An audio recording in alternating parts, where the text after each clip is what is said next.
Salut à tous et bienvenue dans Suisse Pop Music, votre émission avec vos artistes suisses. Aujourd'hui, je serai en compagnie de celui qui a marqué le rap suisse. Je parle évidemment de l'emblématique Carlos Leal.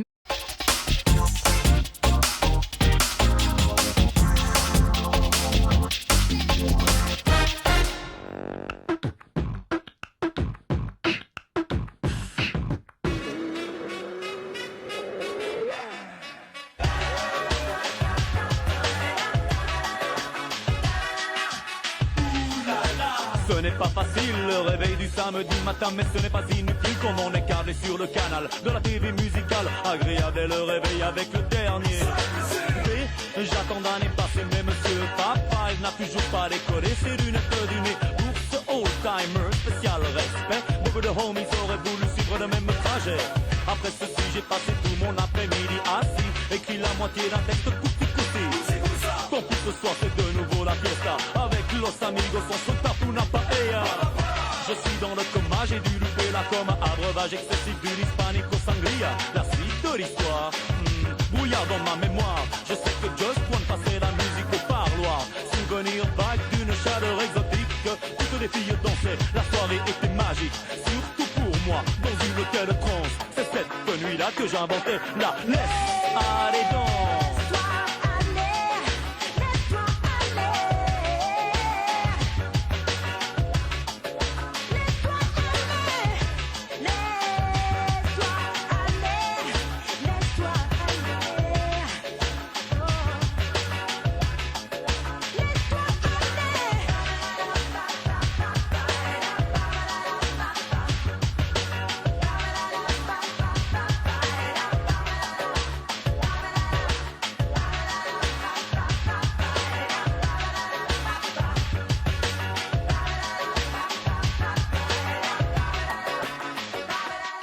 Carlos, salut. Bonjour, Bienvenue dans Suisse Pop Music. merci. Alors toi, tu es né à Fribourg, d'origine espagnole. Tu es auteur, compositeur, interprète, ambassadeur, acteur. J'ai oublié quelque chose? Papa? Oui, aussi, c'est un rôle. Si on se voit aujourd'hui, par contre, c'est pour parler de ton premier album solo qui s'appelle Reflection. On peut dire réflexion aussi. Aussi, bien sûr. Assez personnel et original. Sur quoi tu t'es inspiré pour créer cet album? Est-ce qu'il a autant de facettes que Carlos a de casquettes? Je pense, ouais. Je pense que c'est un album qui reposait depuis longtemps en moi. J'avais besoin de beaucoup de temps d'ailleurs pour le faire mûrir. Et puis là, je me sentais prêt il y a 2 ans à commencer à travailler dessus. Et oui, c'est un album qui est une sorte de voyage initiatique, racontant les différentes facettes, les miennes, mais celles que n'importe quel être humain peut avoir en fait. Donc certaines personnes pourraient se retrouver Ouais, dans c'est ta une musique. bonne fusion de plein de genres musicaux et des thèmes assez importants, des thèmes de vie assez importants. Est-ce qu'on peut faire un petit feedback? Bien sûr. D'accord. Alors toi, tu étais le cofondateur du groupe de rap Sens Unique. Dans les années 90, ça a perduré une quinzaine d'années. C'est quand même 9 albums et 5 disques d'or. Quels souvenirs tu en gardes? Fantastique, j'ai eu beaucoup de chance de grandir avec la culture hip-hop. J'ai eu beaucoup de chance d'avoir le rap comme moyen d'expression, outil pour avancer, pour me donner envie de me cultiver, d'apprendre. Et puis l'aventure Sens Unique, c'est une aventure fantastique pour les gens qui l'ont connue. C'était vraiment le début du rap francophone. Et c'était beaucoup de tournées, beaucoup de concerts, beaucoup d'énergie, beaucoup de messages. Même à l'étranger, hein. Je Ouais, crois que vous avez partout. tourné aussi, hein. Et en fait, voilà, j'ai vraiment eu la chance d'avoir ce parcours artistique au départ qui m'a ouvert beaucoup de portes et qui m'a surtout donné envie d'aller un peu plus loin. Tu revois un petit peu tes acolytes de l'époque, avec quoi, qui Just One, Mhm. Rade. Lorsque je reviens ici, j'essaye de voir ces personnes. Évidemment, quand je viens en coup de vent comme aujourd'hui, c'est un petit peu difficile. Mais si je passe un petit peu de temps à Lausanne, j'essaie de passer un petit peu de temps avec eux. Ouais. Et alors, le hip-hop, c'est fini? Ça te manque? Ou tu rappes toujours? Non, je Sous la rappe douche? plus, non. Même pas? Le hip-hop, c'est pas fini. Le hip-hop, ça continue. Le Non, hip-hop, non, le hip-hop, mais je veux dire, pour toi, au niveau de la Ouais, musique, pour moi, c'est fini au niveau de la musique, mais fini, c'est presque péjoratif. C'est juste que ça ne correspondait pas au Carlos Leal d'aujourd'hui. Quand je me regarde dans un miroir, j'entends pas du rap, j'entendais autre chose qui est plus personnel, qui m'appartient.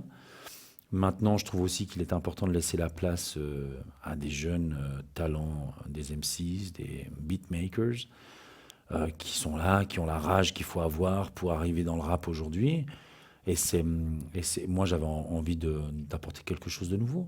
Ça, c'est clair, pour moi, c'est nouveau. Mhm. Quand j'ai écouté justement ton album, j'ai pas réussi à définir ce que c'était comme musique, comme style de musique. Comment Ouais. tu décrirais ton style de musique? C'est assez difficile en fait, et c'est souvent le cas de la plupart des journalistes. Ils ont de la peine à définir en fait ce genre, ce qui est pour moi d'ailleurs un compliment. Ça veut vraiment dire que c'est quelque chose qui vient de moi. J'ai pas fait un album totalement électro, j'ai pas fait un album totalement chanson française, ni un album totalement dark, ambiante. C'est une sorte de mélange de toutes ces choses-là, et je crois que c'est un album qui est complètement léal, quoi. C'est mon album. Il est réel. Ouais. Mais c'est comme tes clips. Qui est-ce qui les produit? Parce que j'en ai vu un dans Disco Ball. Mhm. Tu as été comme une marionnette désarticulée dedans. Mais qui est-ce qui les produit? Parce que le résultat, il est juste bluffant. Enfin, pour moi, personnellement, j'ai adoré. Ben pour moi, il était important d'apporter mon expérience d'acteur dans cet album aussi. Ça fait 13 ans que je suis acteur, je vis à LA, je suis entouré de gens qui ont quand même beaucoup de talent. Et ce mec-là, j'ai tourné un film avec lui il y a 2 ans qui s'appelait The Dinner. Et en fait, j'ai tout de suite remarqué son côté un petit peu décalé, absurde. Et je me suis dit qu'il serait parfait comme réalisateur pour ce clip. Et bon, c'est un Grammy Award winner. Enfin, c'est un mec qui a déjà un gros nom dans le monde du clip. Et comme je lui avais rendu service à l'époque, il a été d'accord de me rendre service à son tour. D'accord. Et je pense qu'on va encore renvoyer travailler la ensemble. balle. Hein. Mhm, Donc là, maintenant, tu vis à Los Angeles. mhm. Mais il y a quelques années en arrière, c'était Paris. Ouais. C'est plus facile pour le showbiz qu'en Suisse. J'ai Bien sûr. j'ai vécu l'expérience Paris pendant 8 ans parce que c'était une expérience logique vu que je suis un enfant de Suisse romande. Donc pour moi, si j'avais un petit peu envie d'aller plus loin, il fallait que je monte à Paris. Bon, j'ai beaucoup appris à me battre à Paris puisque c'est un endroit où il faut savoir se battre. J'ai appris que l'humilité qu'on apprend en Suisse est une bonne chose, mais il faut aussi savoir s'en débarrasser de temps en temps. Et j'ai aussi appris que Paris ne te sourit que si tu lui fais la gueule et te fera la gueule si tu lui souris trop. Et c'est peut-être un conseil que je pourrais donner aux artistes suisses romands. Il ne faut pas essayer de plaire aux Parisiens. D'accord. Parce que c'est pas comme ça qu'on les plaît. D'ailleurs, la grande preuve, c'est les Belges qui, depuis longtemps maintenant, ont décidé de ne plus essayer de plaire aux Parisiens. Et c'est pour ça que tous les Parisiens sont fans de la belgitude. Et je trouve qu'on a des talents assez incroyables en Suisse romande. Et il faut qu'ils aient confiance en eux et qu'ils montent à Paris avec une grande gueule et avec une confiance en soi par rapport à ce qu'ils font. Et je pense que ça le fera. Je pense, comme toi, ta carrière au cinéma a démarré quand tu étais à Paris Mhm, avec le film White Snow. mhm. Puis ensuite, tout s'est enchaîné. Mais à quelle vitesse est-ce que tu as ressenti que ça partait, que ça allait être bon Non, ça n'a jamais été très rapide en fait. C'est plutôt une évolution qui s'est fait assez lentement et puis parfois même dans l'ombre. C'est vrai que Snow White m'a donné un premier titre ici en Suisse de meilleure interprétation, mais ça m'a apporté à Berlin, au Festival de Berlin, et qui est vraiment une plateforme internationale. Et là, j'ai vraiment découvert mes différents agents pour différents pays. L'avantage que j'ai eu aussi, c'est de grandir en Suisse, une Suisse pluriculturelle dans laquelle j'ai appris à parler l'allemand, le français, l'italien, l'espagnol de la part de mes parents et l'anglais parce que je l'apprenais à l'école. Pour le coup, quand je suis arrivé à Berlin avec ces outils, les gens étaient contents de m'ouvrir des portes ailleurs. Et voilà, c'est ce qui s'est passé. Ça a été assez lent, même l'arrivée à Madrid. Bon, à Madrid, ça s'est passé rapidement. J'ai tout de suite eu la chance d'avoir un agent très talentueux qui m'a tout de suite fait bosser. Mais à LA, ça a aussi pris un certain temps avant que je commence à pouvoir aller dans les castings, à rencontrer des producteurs. Ça prend du temps. Et tu vivais comment en attendant? Ben, j'ai toujours, tu sais, ça fait quand même pas mal de temps que je vis dans les métiers artistiques. Donc, moi, j'avais un petit peu d'économie de sens unique lorsque je suis parti à Paris. Et ensuite, à Paris, gentiment, quand j'ai commencé à faire du long métrage, de la télé, bah, j'ai su ne pas dépenser mon argent stupidement et le mettre de côté. Et aujourd'hui, c'est vrai que j'en vis très bien. Enfin, je suis un acteur qui a la chance de faire son métier et de pouvoir en vivre. Ok. Je reviens un petit peu alors à ton album. Mhm. Il y a une dame qui pose sa voix dessus. Mhm. Ou est-ce qu'elles sont plusieurs? Plusieurs. Plusieurs. Ouais. Et comment ça s'est fait, ces rencontres avec ces dames, ces demoiselles? Los Angeles, c'est vraiment un univers. La musique est assez incroyable. Il y a beaucoup de gens très talentueux. Moi, je vais beaucoup dans des bars ou des clubs qui font des découvertes, en fait, des soirées découvertes. Donc là, j'ai découvert pas mal de gens assez bluffants. Et à Los Angeles, si tu as besoin de choristes, tu fais ça. Et bon, le lendemain, tu as L'embarras du 4 choix. nanas dans le studio qui chantent. Et tu es là, wow, wow, ça, c'est exactement ce que je voulais, merci. Bon, c'est un peu ça. Maintenant, la rencontre avec les deux producteurs, c'était différent. J'ai travaillé avec un producteur qui s'appelle Mark Chance, qui a fait la plupart des titres de cet album, qui lui avait composé une musique de film, parce que c'est un compositeur de musique de film. Un film dans lequel je jouais. Et j'avais trouvé son travail tellement exceptionnel que je m'étais approché de lui en lui disant, tu sais, j'aimerais qu'on essaie de faire une expérience ensemble. Et ça a été le démarrage de l'album. Parce que Mark Chance a grandi aussi avec le développement de la musique électronique, de la culture hip-hop et tout ça. Et donc, il a très bien compris ce que je voulais faire. Ça a quand Voilà. même pris près de 2 ans. 2 ans, ouais. 2 ans. Tu n'étais pas prêt avant alors? Non, avant, j'étais occupé à développer ma carrière de comédien dans différents pays. J'ai sauté de projet en projet sans me rendre compte que tout allait très vite. Un album solo, j'ai toujours eu envie d'en faire un depuis très longtemps. Avec Sens Unique, on avait assez de courage pour, en tant que groupe de rap, être un groupe éclectique, partir dans plein de directions, flamenco, rock, jazz. Et on l'a fait, et on s'est fait plaisir. Mais c'est vrai que moi, j'avais aussi, à un moment donné, envie de faire quelque chose de plus électro. Et ça, malheureusement, ça a été un projet que j'ai dû mettre de côté parce que je me suis concentré sur ma carrière de comédien. Mais voilà, il y a 2 ans, je me suis regardé dans un miroir et je me suis dit, bon, la musique me manque, j'ai envie d'en refaire. Mais si j'en fais, je ne vais pas me trahir, je vais faire exactement ce que j'ai envie de faire. Et je vais utiliser la musique d'ailleurs pour passer un moment de ma vie, pendant ces 2 ans, à me retrouver moi-même, à comprendre un peu mieux qui je suis. Et c'est ce voyage réflexion. C'est pas seulement juste une galette musicale, c'est un véritable concept.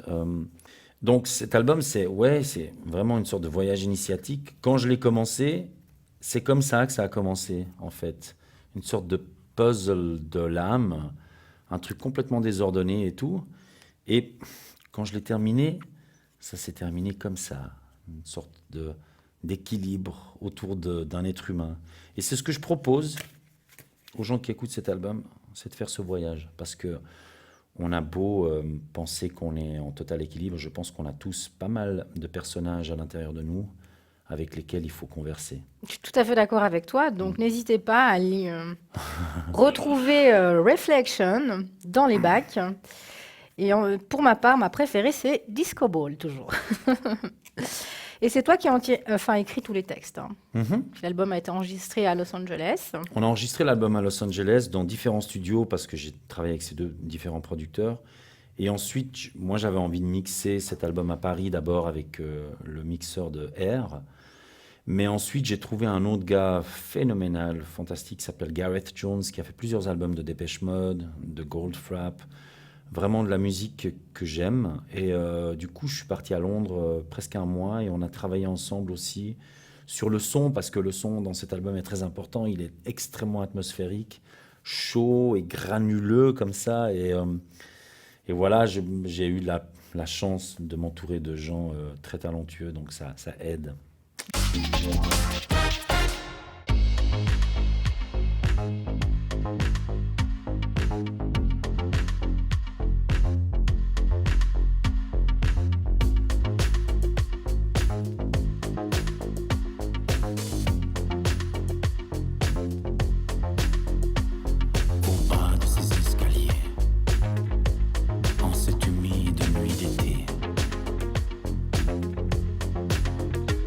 Je m'introduis, frôlant les murs.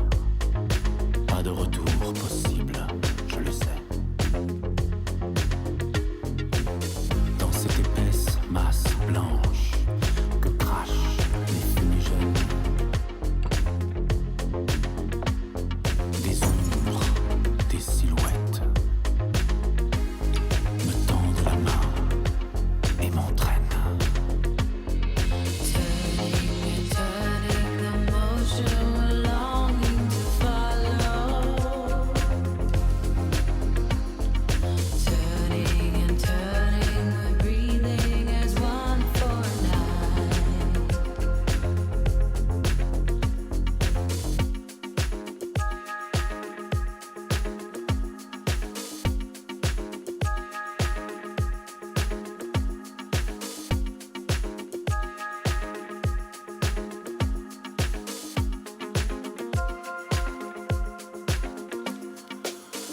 ces haut-parleurs nous parviennent des rythmes hypnotiques,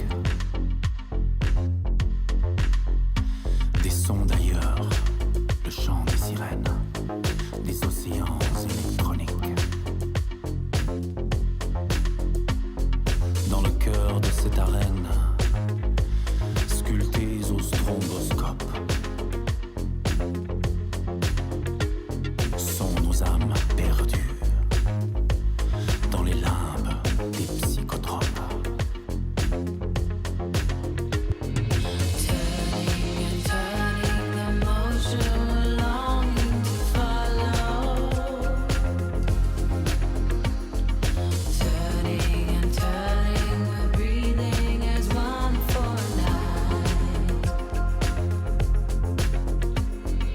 Disco ball,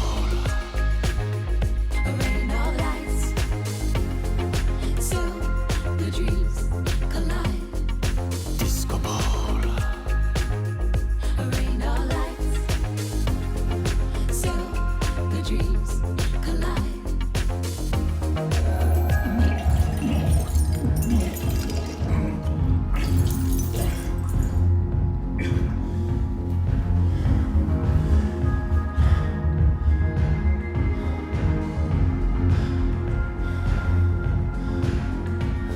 comme une ode à notre liberté, dansons ensemble ce rituel. Nos regards dirigés vers le ciel, vers la reine aux mille étincelles.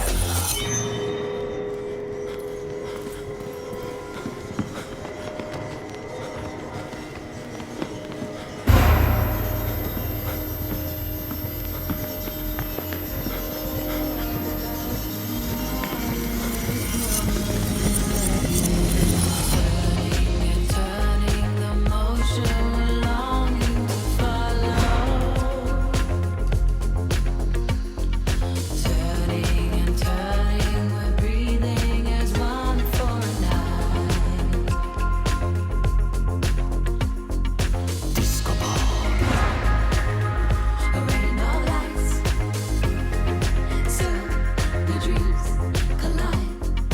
disco ball,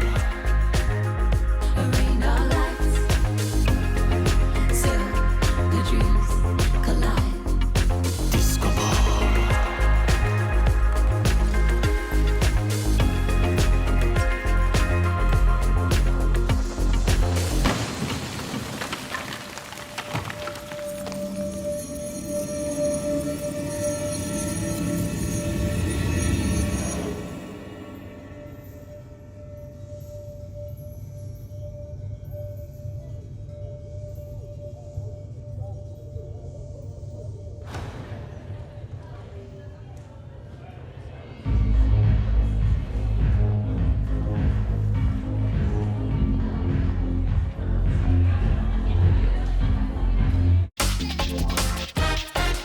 J'ai entendu dire que tu n'étais pas très chaud pour faire des concerts par rapport à ton album, mais plus en petit comité ou des showcases. Est-ce que c'est vrai?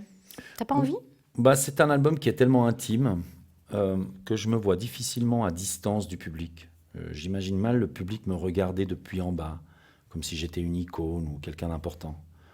Je pense que si je vais développer une tournée avec cet album, je serai au cœur du public, de façon à pouvoir le toucher, de pouvoir lui parler, de pouvoir lui communiquer ce qu'il y a dans cet album. T'as pas peur Non, j'ai de pas te faire peur. agripper, non, avec En des même temps, fans? donc il faut que ça se fasse en petit comité. Non, je pense que les gens comprennent très bien le concept de l'album lorsqu'ils écoutent et je pense qu'ils vont comprendre l'idée. J'en ai fait une première expérience à Zurich il y a quelques Ah, jours. au Swiss Music Awards? C'est Non, ça? Même pas? Non, au Swiss Music ça, Award, c'était on a encore, juste fait un titre. Ouais. Mais ensuite, on a fait une sorte de showcase dans un appartement qu'on a transformé en chill out, en fait. En Un chill peu comme out. si on est à Ibiza, Ouais, dans carrément. un endroit cool. Et ça s'est sublimement bien passé. Les gens se sont sentis très confortables, très à l'aise et reconnaissants de vivre une expérience aussi intime. J'aimerais essayer de développer ça. C'est assez difficile parce que c'est une structure qui, dans le fond, n'est pas si facile à développer puisque les structures aujourd'hui, elles sont faites comme elles sont. Mais vu que je suis un acteur, comme j'ai un besoin d'apporter mon expérience d'acteur dans le développement de ce disque. Je veux de la mise en scène. Donc, je veux pouvoir me balader entre les gens et leur faire vivre une aventure. Une aventure. Ouais. Comme celle que tu as quand même vécue au Swiss Music Awards, ça a été quand même une belle aventure. Est-ce que tu as eu le trac? Je pense. C'est un moment où tu n'es peut-être pas Ouais. retourné sur scène. Moi, je ne suis pas retourné sur scène à prendre un micro et à faire le guignol depuis quelques années.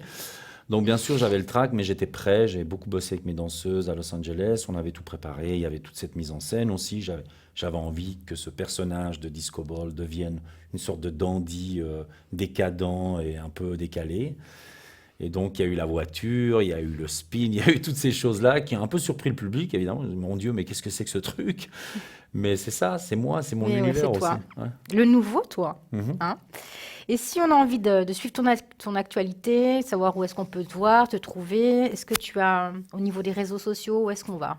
Je suis pas très bavard dans le fond, mais j'ai mon Facebook, Carlos Leal Actor Singer, qui est une sorte de fanpage. Et je suis sur Twitter et sur mon site carloslealartiste.com où je développe un petit peu plus, je dis un petit peu ce qui va se passer. D'accord.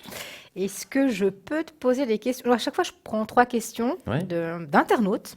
D'accord, Est-ce que tu es prêt? bien sûr, je suis prêt. Alors, on commence. Est-ce que tu préfères le cinéma ou la musique? Je pense À l'heure que... d'aujourd'hui, hein? Mhm. Non, je pense que les deux sont très complémentaires pour moi. J'adore mon métier d'acteur et je ne peux pas me passer de la musique. Aujourd'hui, je me concentre essentiellement sur la musique parce que c'est la sortie de l'album. Dans une semaine, je suis sur un plateau de cinéma à Los Angeles pour tourner un long métrage. Donc, je ne veux pas éliminer l'un juste parce que je veux me concentrer sur l'autre. Je vais essayer de mener ces deux choses à bout. Je crois que ce sont deux disciplines qui se complètent très bien. D'accord, donc tu pourrais être une femme. Tu fais 2 choses en même temps. Les femmes sont très douées pour ça, faire deux choses en même temps. Il se trouve que je pense que je dois avoir une part féminine en moi parce que parfois j'en fais 6 en même temps. Donc voilà. Très bien. La seconde question, est-ce qu'il y a un chanteur qui t'a inspiré pour ton album? Est-ce qu'il y a un chanteur qui t'inspire en ce moment? Oui, bon, il y en a plein, mais bon, je pense qu'il y a une grande inspiration pour moi qui est Brel, Jacques Brel. Il y a aussi Bachung, deux écorchés vifs. Maintenant, dans les inspirations actuelles, c'est essentiellement la musique alternative, des groupes très peu connus, des DJ électro, je sais pas moi, Holy Ghost, Jungle, Movement, Baby Alpaca. C'est des sons qu'on trouve généralement plutôt dans des réseaux indépendants. Il n'y a pas grand monde dans la musique pop d'aujourd'hui qui m'intéresse. Peut-être des artistes comme Florence and the Machines ou ce genre de trucs-là où ça va un peu plus loin, quoi. Mais je n'aime pas beaucoup la musique formatée. J'aime plus tellement. Le commercial, c'est ça? Ouais, ça me saoule un peu. Je connais tous les arrangements. Je sais exactement quand la musique va démarrer, quand est-ce qu'elle va monter. Il n'y a Et plus de magie? la petite note et le petit mec qui serre le poing parce qu'à ce moment-là, il dit une phrase très importante. Ça m'énerve beaucoup, en fait. Voilà. Ok, d'accord. Le message est bien reçu. Merci. Et puis la dernière question que j'ai prise, j'ai une demoiselle qui aimerait partir avec toi à Los Angeles. Bon, j'ai déjà répondu que c'était pas possible. Enfin, je ne sais pas si j'ai bien fait, hein. Mais elle demande qu'est-ce que tu aimes à Los Angeles et pourquoi tu ne reviens pas habiter là où tu es né. Bon, bah, je pense que pour moi, il n'est pas temps de revenir habiter là où je suis né parce que j'ai encore beaucoup de choses à découvrir ailleurs. Et peut-être qu'un jour, je reviendrai avec plaisir.